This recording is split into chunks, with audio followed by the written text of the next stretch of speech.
자, 여러분, 지난 시간에는 공자에 대한 얘기를 좀 했습니다. 이건 육아는 기본적으로 인류의 구원을 위해서 윤리적 길, 즉 수행의 길을 낸 것이죠. 왜냐하면 아주 오래전부터 인문학적 사유를 해왔기 때문에 신에게 의지하는 것보다는 그런 하늘의 마음, 하늘의 뜻이 인간 안에 이미 내재되었다고 그렇게 육아는 믿었고, 그래서 그 신념과 힘을 가지고 어릴 때부터 얼마든지 배움의 방식, 그리고 또 서로 협력하는 방식을 통해서 자기 수행을 할 수 있다고 믿었던 것입니다. 자, 그런데 그렇게만으로 가능할까? 또는 그렇게 했을 경우에 생기는 부작용은 없을까? 그런 생각을 해볼 수 있겠죠. 이번 시간에는 좀 그걸 다뤄보려고 하는데요. 제 강의를 보시기 전에 먼저 하나의 영상을 간단하게 보시겠습니다. 여러분도 한번 그 영상을 보시면서 참여해 보시면 좋을 것 같습니다. 여러분들은 이제 짧은 동영상 하나를 보실 겁니다. 동영상에 등장하는 여성 가운데 흰 옷을 입은 여성들이 공을 몇 번 패스하는지를 맞춰보세요.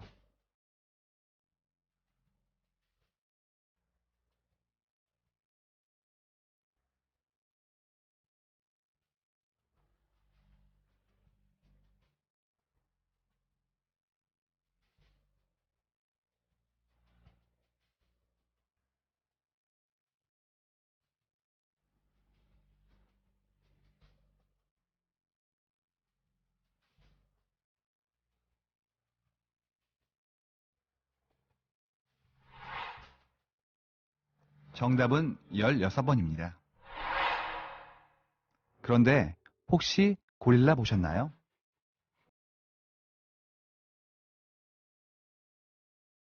하버드 심리학과에서 만든 이 실험 영상을 본 사람 가운데 지금까지 절반이 고릴라를 보지 못했습니다.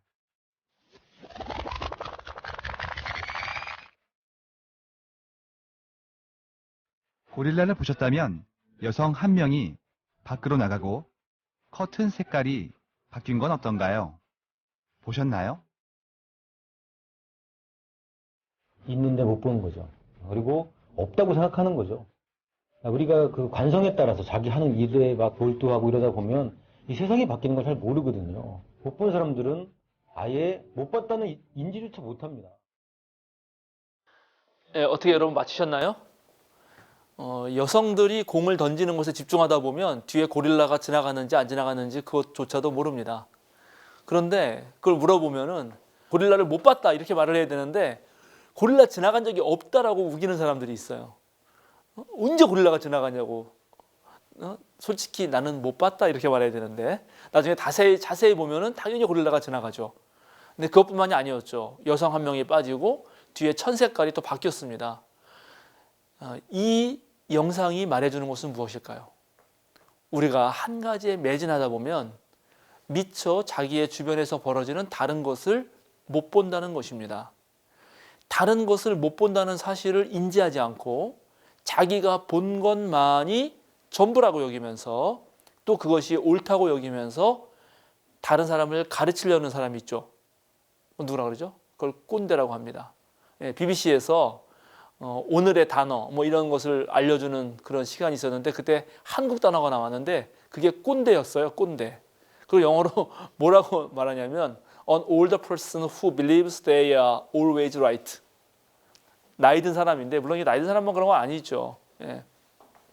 나이 든 사람만 그런 건 아닌데 요즘엔 젊은 꼰대라서 젊꼰이라고도 있죠.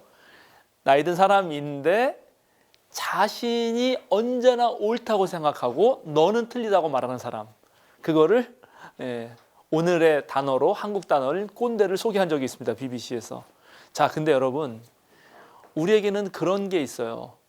내가 옳다고 확신할 때 그 사람이 모르는 건 뭘까요?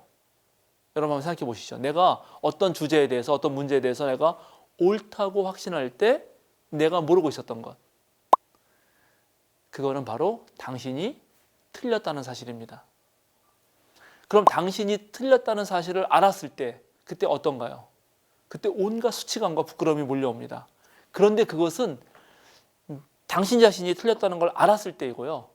당신이 틀렸다는 것을 모르는 그 상황에서는 당신은 언제나 내가 옳다고 생각합니다. 그럼 자 보세요. 내가 옳다고 생각하면은 다른 사람 어떻게 생각하느냐? 그럴 때 사람이 생각하는 어떠한 그런 진행 과정이 있어요. 내가 옳은데 저 사람은 저렇게 왜 우기지? 쟤 틀린 말을 왜 저렇게 하지? 이렇게 말하면서 첫 번째 하는 과정은 쟤는 자료가 부족한가 보다. 자료가 좀 없어서 공부를 덜 했나 보다. 상대방을 우매하다고 생각해요. 그래서 자료를 줍니다. 너 이런 책 안 읽어봐서 그런 모양인데 이런 책 좀 읽어봐 하고 다 줘요. 근데 줬는데 다 읽었어. 그런데도 또 우겨. 그러면 이 사람은 뭐라 생각할까요? 나는 옳으니까 제가 틀렸는데. 그렇게 생각할 때 말하는 거예요 지금. 그러니까 저 사람이 저 책을 다 읽었는데도 저렇게 말을 한다는 거는 제가 또 진짜 멍청이구나. 그러니까 자료가 없는 게 아니라 저 자료를 해석할 능력이 없구나라고 나도 모르게 생각하게 돼요. 내가 옳다고 그렇게 착각하고 있는 그 상황에서는 쟤는 자료도 내가 조심해도 불구하고 저걸 이해 못하는 놈이구나. 그런데 가만 봤더니 학벌도 좋고 공부도 잘하고 똑똑한 아이예요. 그냥 저걸 이해 못했을 리가 없어. 예를 들어서 상대방이. 자, 그러면 나는 어떻게 생각할까요? 나는 내가 자료도 줬고 제가 그걸 이해할 줄도 알아. 그런데 제가 자기 의견을 굽히지 않아. 분명히 틀린 말인데. 그럴 때 나는 저 사람은 어떻게 생각하냐면 저놈은 고의적으로 거짓말하고 있다. 즉 저놈은 나쁜 놈이다. 악마다. 이렇게 생각합니다. 그러니까 상대방을 우매하다. 상대방이 자료가 부족하다. 상대방이 악마다라고 말하는 우리들의 습성 중에 우리가 미처 파악하지 못한 것 중에 하나는 뭐냐면 내가 틀릴 수 있다는 사실입니다. 내가 옳다라고만 믿는 사람들은 바로 상대방을 그렇게 낙인을 찍고 악마화해요. 그런데 잘못하면 육아의 문제는 그렇게 열심히 산 사람들, 그래서 이를 성취한 사람들, 많은 지식을 쌓은 사람들, 상당히 훌륭한 그런 삶의 자세를 가진 사람들, 성경에서는 바리새파죠. 그런 사람들은 놀랍게 자신만이 옳다고 여길 확률이 높습니다. 교만한 인간이 되는 거죠. 그리고 상대를 아까 말한 대로 어리석은 놈, 심지어 악마로 낙인 찍기가 쉬워요. 그리고 그 길만 파고들죠. 이것은 자칫하면 편협함에 빠지게 됩니다. 그래서 이 편협함에 빠지지 않기 위해서 제가 여러분에게 두 번째 사람을 소개하겠는데 바로 그것이 장자입니다. 장자라는 책은 30편 넘는 33편이나 되어 있는 엄청나게 두꺼운 책입니다. 근데 그 중에 4편, 7편만이 장자가 직접 쓴 것으로 장자의 저술로 인정돼요. 그러니까 4편, 7편만 읽어보셔도 좋습니다. 근데 장자 첫 편, 소유유편을 쫙 펴면은 거기에 아주 멋진 얘기가 나오는데 그 이야기를 들려드리려고 합니다. 북녘 검푸른 바다 속에 물고기가 있는데 그 물고기 이름이 곤이래요. 곤. 근데 이 곤은 원래 뭘 뜻하냐면 곤은 물고기 알을 뜻하는 한자어였어요. 그러니까 물고기 알이라는 게 얼마나 크겠어요. 손 요만하죠. 그런데 곤이라고 딱 해놓고 그러면 이걸 읽는 독자가 곤이라는 얘기를 들을 때 그 물고기 알을 떠올리거든요. 제일 작은 거. 그런데 갑자기 장자가 뭐라고 말하냐면 그 물고기가 있는데 그 곤의 크기는 몇 천리가 되는지 알 수 없다. 그리고 이 물고기가 변신해서 새가 되는데 그 새 이름은 붕이라고 하는데 이 붕새의 등넓이, 날개를 폈을 때 이 등넓이도 또한 몇 천리가 되는지 알 수 없다.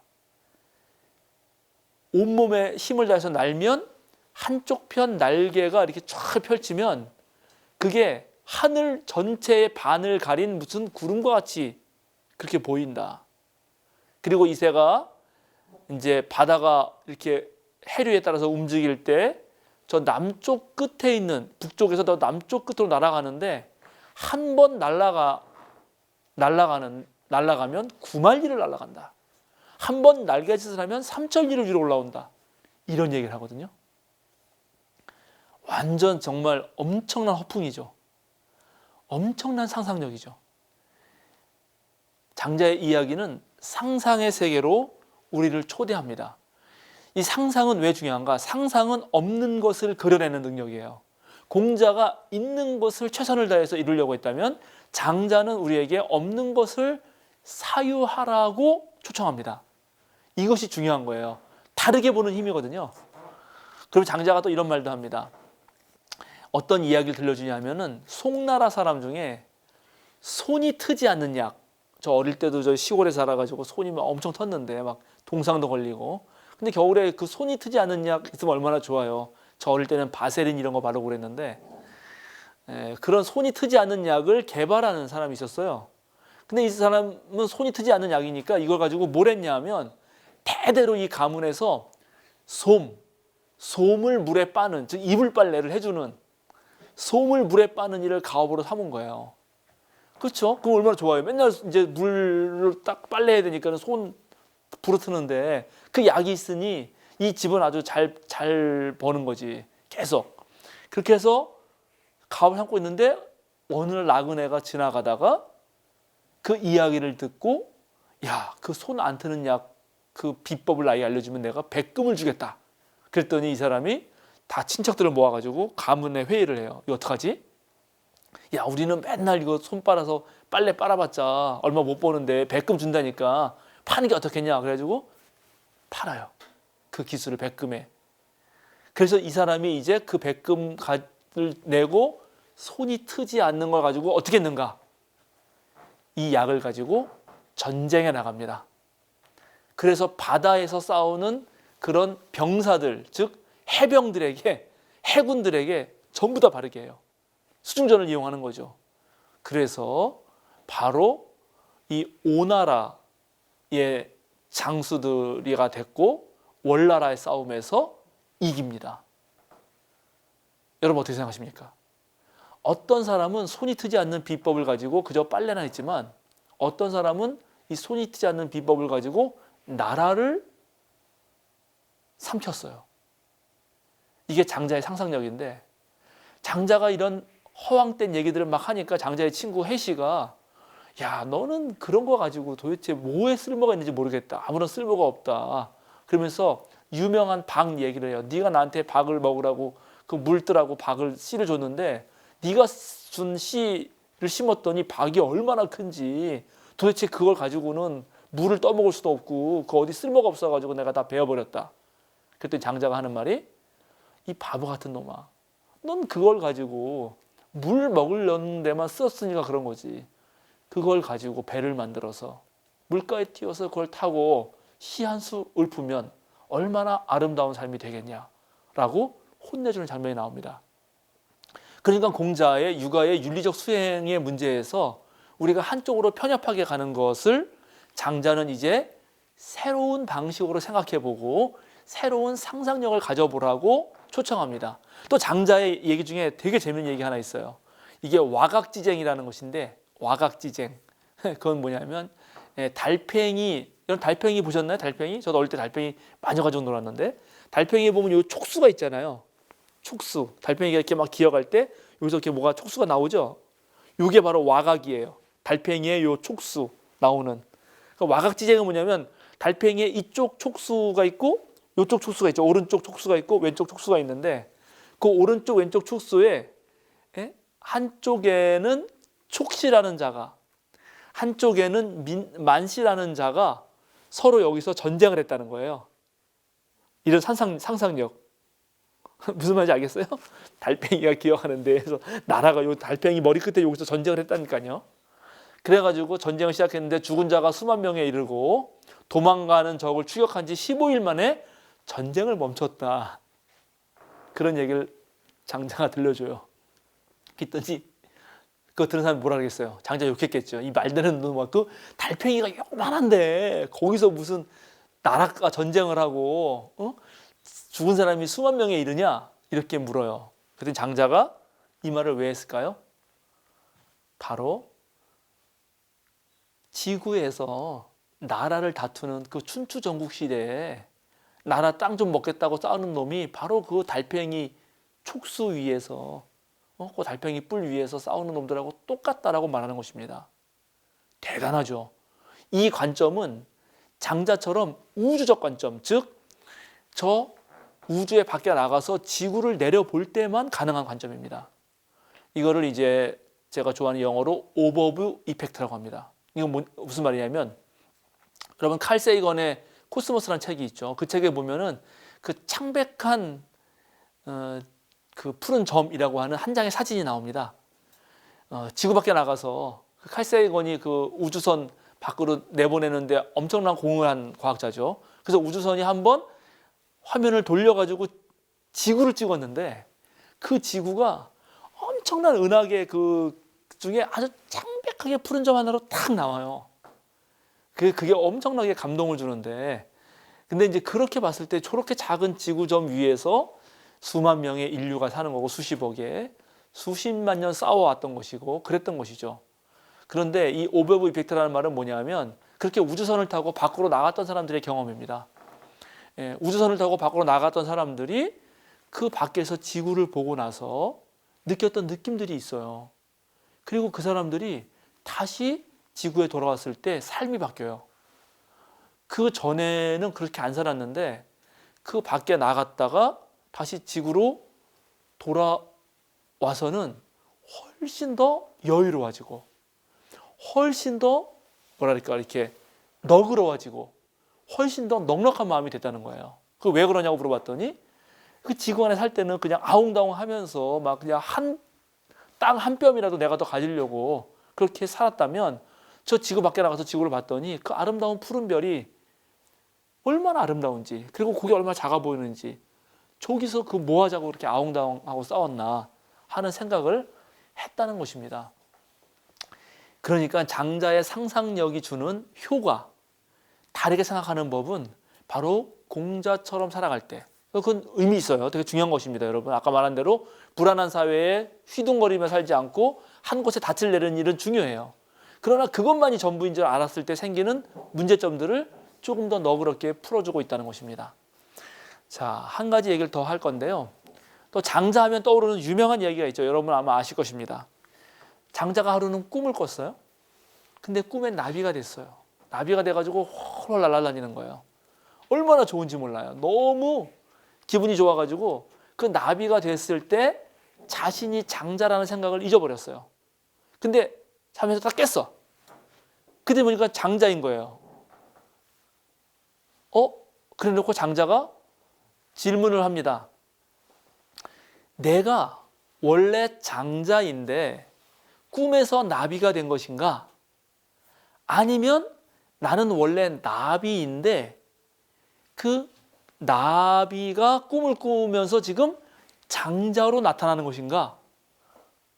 장자와 나비는 분명히 구분이 되는 것인데 과연 이거는 무엇인가 하면서 묻는 그러한 장면이 나옵니다.